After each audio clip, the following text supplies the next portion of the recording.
بسم اللہ الرحمن الرحیم، السلام علیکم۔ اب آر یا پار کا وقت آ چکا ہے، اب دونوں طرف سے زور لگایا جائے گا۔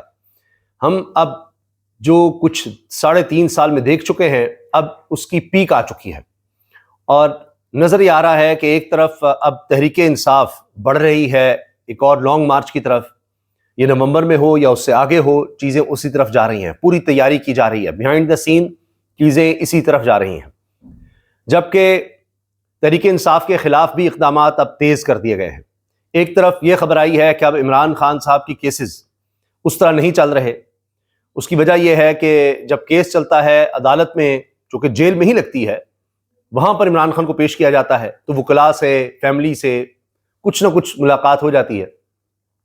تو ایک طرف اب 27 نومبر تک تاریخ چلی گئی ہے کیس کی، اور دوسرا کیس اب جیل میں نہیں، انسداد دہشت گردی عدالت جیل سے باہر لگے گی، ورنہ عدالت جیل میں جا کر لگتی تھی اور وہاں ملزم کو، عمران خان کو پیش کیا جاتا تھا۔ اب جیل سے باہر عدالت لگے گی اور وہاں پر ویڈیو لنک کے ذریعے پیش کیا جائے گا۔ اس میں کیا ہوگا کہ عدالت میں نہیں آئیں گے، نہ وکلاء سے بات ہو سکے گی، نہ وہاں پر موجود لوگ یا فیملی کے لوگ ہو سکتے ہیں، دیگر ملزمان کے وکلاء ہو سکتے ہیں، کسی سے کوئی بات چیت نہیں، کوئی ملاقات نہیں، بس ویڈیو لنک کے ذریعے ایک خانہ پوری جس طرح کہتے ہیں نا، وہ کی جائے گی۔ اب یہ کسی بھی طرح سے فیئر ٹرائل نہیں ہے، لیکن بڑی زبردست بات کی ہے جی منیف فاروق صاحب نے، وہ میں آپ کو سنوا دوں گا۔ وہ کہہ رہے ہیں کہ اب طاقت کے ذریعے ہو رہا ہے، کوئی آئین قانون نہ اس میں دیکھیں، اور سہیل آفریدی کی ملاقات بھی ہو سکتی ہے اگر وہ کچھ چیزوں پر کمپرومائز کر لیں یا کچھ چیزیں سمجھ جائیں، وہ سیدھے ہو جائیں، تو پھر تو ملاقات ہو سکتی ہے، ورنہ بھول جائیں ملاقات، کوئی ملاقات نہیں ہوگی۔ تو تھوڑا سا اپنے اندر وہ لچک کا مظاہرہ کریں، جو ان کو کہا جا رہا ہے وہ کر دیں تو ملاقات بھی ہو جائے گی، ورنہ پھر طاقت ہی ہے، اور اس میں کوئی آئین قانون نہیں ہے ملاقات کیسے ہونی ہے، کیا ہونی ہے۔ مطلب آپ جتنی مرضی درخواستیں دیتے رہیں، آپ جتنا مرضی آئین اور قانون پر چلنے کی کوشش کرتے رہیں، نہیں، طاقت کی بات مانی جائے گی۔ طاقت اس وقت سب سے اہم چیز ہے، اور طاقت کے ذریعے ہی چیزیں چل رہی ہیں، تو آپ اس کے آگے سرنڈر کریں گے تو پھر بات بنے گی، ورنہ نہیں بن سکتی۔ لاکھ آپ درخواستیں دیتے رہیں، لاکھ آپ جس طرح مرضی قانون کے مطابق، آئین کے مطابق چلنے کی کوشش کرتے ہیں، نہیں کچھ ہوگا۔ اچھا، اب یہ جو میں آپ سے کہہ رہا ہوں نا، ٹکراؤ دونوں طرف سے ہے، یہ بات اب نجم سیٹھی صاحب نے بھی کی ہے، اور وہ کہہ رہے ہیں جی آئی ایم ورڈ، وہ بار بار یہ کہہ رہے ہیں کہ میں بہت زیادہ پریشان ہوں، کیونکہ آنے والے دنوں میں بڑا خوفناک ٹکراؤ نظر آ رہا ہے، چیزیں اب اپنی پیک کی طرف چلی گئی ہیں۔ پی ٹی آئی اور اسٹیبلشمنٹ معاملے میں اب آخری لمٹ پر آئے ہوئے ہیں، یعنی اسٹیبلشمنٹ اور پی ٹی آئی آپس میں آخری لمٹ پر آئے ہوئے ہیں، کچھ نہ کچھ تو ہوگا۔ آئی ایم ورڈ، یہ نجم سیٹھی صاحب کہہ رہے ہیں کہ جی میں پریشان ہوں، کیونکہ اب حالات اس طرح کے ہیں کہ یہ آخر بالکل آر یا پار کی سچویشن ہے، آخری حدوں پر ہے چیزیں۔ مگر میرا خیال ہے کہ کوشش ان کی یہی ہے کہ ان کو سمجھایا جائے کہ you know learn to live and let live, ایسے نہ کریں آپ۔ بٹ میں ایک بات کہوں جاتے جاتے، آپ آخری لمٹ پہ آئے ہوئے ہیں یہاں between P T I and establishment. تو اس میلٹ ڈاؤن کے بعد تو پھر گورنر راضی ہے نا، کسی نہ کسی کے ہاتھ میں تو کچھ ہوگا۔ I think I am word. Field marshal نے یہ بھی بڑی امپورٹنٹ بات کی ہے کہ پاکستان خصوصاً کے پی کو دہشت گردوں اور ان کے سہولت کاروں سے بھی پاک کیا جائے گا، یہی بات جو D G I S P R پہلے کر چکے ہیں، سہولت کاروں۔ آپ سمجھ ہاں، یہ جی اب اس سے وہ سمجھ رہے ہیں کہ چیزیں بہت خطرناک حد تک آگے چلی گئی ہیں، تو پیچھے نہیں ہٹ رہے۔ سہیل آفریدی بالکل وہ کرتے ہیں جو عمران خان کہیں گے، بس اس سے انہوں نے ایک قدم آگے پیچھے نہیں لینا، اور یہی لڑائی ہے۔ تو اس لیے عمران خان کو اب آئسولیٹ کیا جا رہا ہے، یہ بڑا واضح نظر آ رہا ہے، یہ اسکیم نظر آ رہی ہے۔ مجھے میں نے عرض کیا کہ کوئی اس طرح سے ملاقاتیں نہ ہو سکیں، ملاقاتیں بھی کنٹرولڈ ہونی ہیں، اور عدالت میں بھی ایسے تو کنٹرولڈ ہوتا ہے، لیکن اب اس سے بھی زیادہ گھٹن پیدا کرنی ہے، اس سے بھی زیادہ آئسولیٹ کرنا ہے، بالکل تنہائی۔ مگر اس میں ایک بڑی خاص بات آپ نوٹ کیجئے، یہ بات عمران خان پہلے کہہ چکے ہیں کہ جی مجھے تنہائی کا شکار کر دیا جائے گا، تو اس کا مطلب ہے کہ ان کے پاس کوئی آفر آئی ہوگی۔ یہ تو کلیئر ہے نا کہ پہلے وہ کیسے، کوئی نجومی تو ہے نہیں کہ وہ پہلے سے پریڈکٹ کر دیں کہ جی یہ ہونے لگا ہے، مجھے تنہا کرنے لگے ہیں۔ اس کا مطلب یہ ہے، نظر ہی آتا ہے کہ ان کے پاس کوئی آفر آئی ہوگی اور بتایا گیا ہوگا کہ آپ یہ کام کر دیں یا ان کاموں سے رک جائیں تو آپ کے لیے سہولتیں پیدا ہو جائیں گی، ورنہ پھر ہم آپ کو آئسولیٹ کریں گے، یہ کریں گے، حکومت بھی آپ کی گرا دیں گے، بہنوں کو بھی پکڑ لیں گے، یہ کر دیں گے، وہ کر دیں گے۔ تو یہ بھی ہو سکتا ہے، لہٰذا ان کو اندازہ ہو گیا کہ اب میں نہیں مانتا تو مجھے آئسولیٹ کیا جائے گا، تو انہوں نے نہیں بات مانی، تو اب چیزیں آئسولیٹ کرنے کی طرف چلی گئی ہیں۔ اور یہ وہ بات ہے جس پر ون پوائنٹ ایجنڈا ہے اب اس وقت خیبر پختونخوا گورنمنٹ کا، وہ ہے رہائی۔ کوئی سینیٹر منتخب ہوتا ہے تمام اپوزیشن کے باوجود یعنی نہیں بننے دیں گے تو وہ کہتا ہے جی رہائی. کوئی وزیر اعلیٰ بنتا ہے جس کے بارے میں کہا گیا کہ یہ تو کسی صورت وزیر اعلیٰ نہیں بنے گا, وہ بن جاتا ہے اور وہ کہتا ہے جی رہائی, مینڈیٹ ہی ہمارا رہائی کا ہے. 4-5 کروڑ لوگوں کو پریزنٹ کرا ہے, تو اتنا آسان بھی نہیں ہے. مسئلہ تو یہ ہے اب کہ وہ اس طرف دیکھ رہا ہے, چیزیں اس طرف چلا رہا ہے. اب کابینہ بھی چوز کی ہے تو وہ بھی ہارڈ لائنرز کی ہے, تو یہ تو ٹکراؤ ہے دونوں طرف سے, تو وہ تو پیچھے نہیں ہٹ رہے. افغانستان اور پاکستان کے درمیان معاہدے کی خبر آئی ہے, ایک ٹیمپرری کہہ لیں, کیونکہ اب 6 نومبر کو آگے بات بنے گی اور ترکی میں ہی مزید مذاکرات ہوں گے. قطر اور ترکی اس میں معاونت کر رہے ہیں.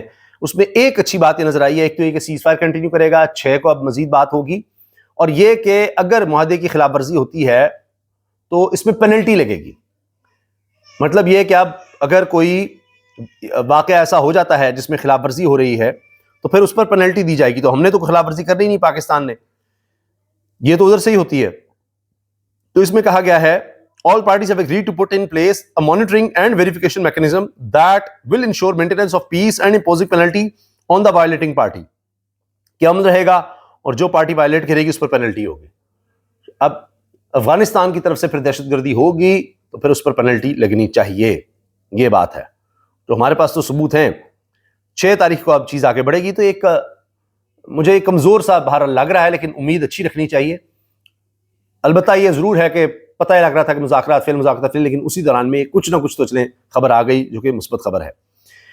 اب IMF کو کہہ دیا گیا ہے جی 200 ارب روپے کے ہم مزید ٹیکسز لگائیں گے, اور اس میں لینڈ لائن اور موبائل فون اور کیش وڈرال پر اور ٹیکس لگائیں گے. ٹیکسز اور بڑھانے لگے ہیں. پھر یہ مسلسل 4تھا سال ہے, پاکستان کی تاریخ میں کبھی 3 سال نہیں گزرے کہ 3% سے کم گروتھ ہو. یہ 4تھا سال اب آ گیا ہے, اور اس میں کہا جا رہا ہے کہ 2% سے بھی کم ہوگی.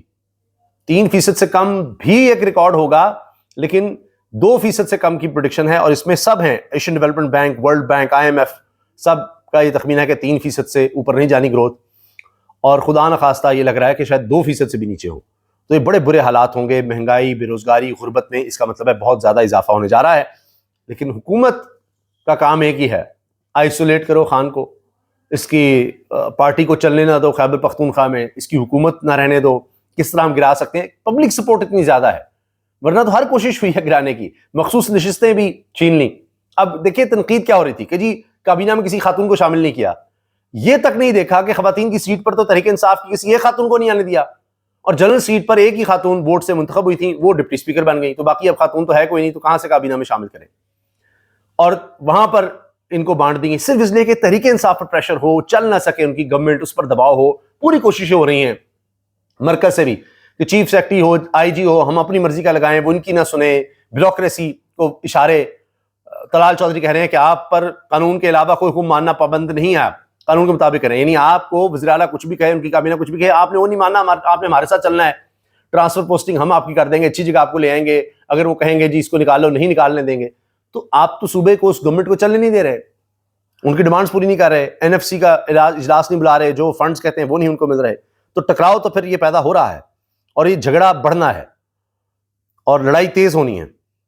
اب اس میں آپ یہ دیکھیں کہ یہ ضرور ہے کہ تحریک انصاف کے MPs کو توڑنے کی کوشش ہوئی, سینٹ میں نامنتخب وزیر اعلیٰ بنے, اس میں ضرور ناکامی ہوئی ہے. اب اس ناکامی کے بعد ریئیکشن تو آئے گا, بدلہ تو لینا ہے کہ جی یہ ہم کیوں نہیں کر سکے. مولانا فضل الرحمان صاحب تک گئے تھے کہ اچھا شاید ان کے بھی ارمان جاگے تھے کہ ہمارا کوئی رشتہ دار وزیر اعلیٰ بن جائے گا, گورنری کو ہمیں مل جائے گی. وہ بھی بات نہیں بن سکی, اب وہ بھی غصے میں ہیں, اور مریم صاحبہ کے بارے میں انہوں نے کہہ دیا کہ ہم تمہارے منہ پر مارتے ہیں پیسے. وہ ایک الگ چلا گیا ہے. الیکشن کمیشن کا سن لیں کہ اور کس طرح کا الیکشن کمیشن چاہیے, اور کس طرح کے ادارے چاہیے اس حکومت کو کچھ پرفارم کرنے کے لیے, کچھ بہتری لانے کے لیے, زندگیوں میں کچھ ترقی کرنے کے لیے. 4 سال ہو گئے ہیں, اب یہ 4تھا سال ہے موجودہ نظام کو, اس حکومت کو, اس سسٹم کو, اور بد سے بدتر ہر آنے والا سال اور پیچھے دھکیل رہا ہے ہمیں. پنجاب میں بلدیاتی انتخابات کا انعقاد اپریل 2026 کے بعد ممکن ہوگا, اس سے پہلے نہیں ہو سکتا. پنجاب حکومت نے, مریم سرکار نے کہہ دیا, اور الیکشن کمیشن نے آگے سے سلوٹ کیا ہے کہ بالکل ٹھیک ہے. سکندر سلطان راجہ صاحب کی الیکشن کمیشن نے کہا ہے کہ ٹھیک ہے جی, مان لیا, اور جا کر وہ اب اسکولوں میں کچھ افتتاح کر رہے ہیں. یہ ہے چیف الیکشن کمیشنر کا کام, اپنے بینر لگواؤ. سب کو اشتہار بازی کا شوق ہے, وہ کروڑوں روپے کی گاڑیاں, آگے پولیس, پیچھے پولیس کی گاڑی, اور جا کر وہ اسکولوں کا کام کر رہے ہیں. یہی کام اٹارنی جنرل کر رہے ہیں. اب آپ یہ دیکھ لیجیے اداروں میں بیٹھے لوگ کس کا کیا کام ہے اور کر کے رہا ہے. یہ جی سہیل آفریدی کو امیدیں باہر رکھنی چاہیے, ان کی ملاقات ہو جائے گی, لیکن کچھ چیزوں کے ٹھیک ہونے کے بعد. سہیل آفریدی کو ریئلٹی چیک ملنے کے بعد کہ ان کو ذرا بتا دیا جائے گا آپ کی حیثیت اوقات کیا ہے، ان معاملات کو قانون اور آئین سے کوئی لینا دینا نہیں ہے، یہ طاقت کی نمائش ہے. یہ منیف فاروق صاحب نے کہا ہے کہ طاقت دکھائی جائے گی، آئین اور قانون کا کچھ لینا دینا نہیں. ویسے ملک میں یہی چل رہا ہے. جیسے امیدیں باہر، تو امیدیں باہر سہیل آفریدی صاحب کو رکھنی چاہیے، کیونکہ یہ ملاقات ہو سکتی ہے لیکن کچھ چیزوں کے ٹھیک ہونے کے بعد وہ جلدی ٹھیک ہو جائے، تھوڑا سا وقت لگا کے ہوں، کچھ ریئلٹی چیک مل جائے سہیل آفریدی صاحب کو، کچھ ریئلٹی چیک مل جائے، حقیقت کا پتہ لگ جائے. میں یہ بتاتے ہوئے اپنے دوستوں کو یہ ضرور کہہ دوں کہ یہ کوئی آئین قانون کی بات نہیں ہے، طاقت کی بات ہے. تو ان کو ریئلٹی چیک دیا جائے گا. طاقت ہوتی ہے، آئین اور قانون اس کے آگے کچھ نہیں ہوتا. انہوں نے کہا کہ یہ میں بتا دوں کہ یہ سمجھیں گے کہ یہ ملاقات کوئی آئین کے مطابق، قانون کے مطابق درخواست طور پر نہیں. ان کو ایک ریئلٹی چیک دیا جائے گا کہ کس کی کیا حیثیت ہے، کس کے پاس کتنی طاقت ہے، کون کتنا زور رکھتا ہے. ملک اس کے مطابق چلتا ہے. کہ ان معاملات کا قانون اور آئین سے کوئی تعلق نہیں ہوتا. یہ بیسیکلی طاقت کے ایک مینیفیسٹیشن ہے اور اس کی ایگزیبیشن ہے رادر، میں کہوں گا. اور یہ اس طرح سے معاملات کو دیکھا جاتا ہے، ان کا قانون اور آئین سے کوئی تعلق نہیں ہے. تو لہٰذا خاطر جمع رکھیے، جو میں آپ کو بات بتا رہا ہوں وہ ہارڈ کور ریئلٹی ہے، گراؤنڈ ریئلٹی ہے. تو بہت سے لوگ اس کو کنفیوز کر دیتے ہیں کہ نہیں وہ بھائی میں تو کہہ رہا ہوں ذاتی حکم عدالت نے آپ کریٹ کر دیا کہ ملاقات کروائیں. جب آپ نہیں کروا رہے تو وائلیشن تو آپ کر رہے ہیں، لیکن یہاں معاملات اس طرح سے ہوتے ہیں. یہ معاملات اس طرح ہوتے ہیں. عدالت کہے جو مرضی کہے، تو میں آپ کو ریئلٹی بتا رہا ہوں. تو ریئلٹی یہی ہے، ملک طاقت کے زور پر چل رہا ہے اور عوام کسی اور طرف ہیں، طاقت دوسری طرف کھڑی ہے. یہی ہمارا شاید مسئلہ ہے ٹکراؤ کا، کہ عوام اور طاقت جب تک ایک نہیں ہوتے تب تک ملک کے حالات بہتر نہیں ہو سکتے. لیکن ابھی طاقت نظر آ رہی ہے اور عوام عام ہی نظر آ رہے ہیں. اللہ حافظ.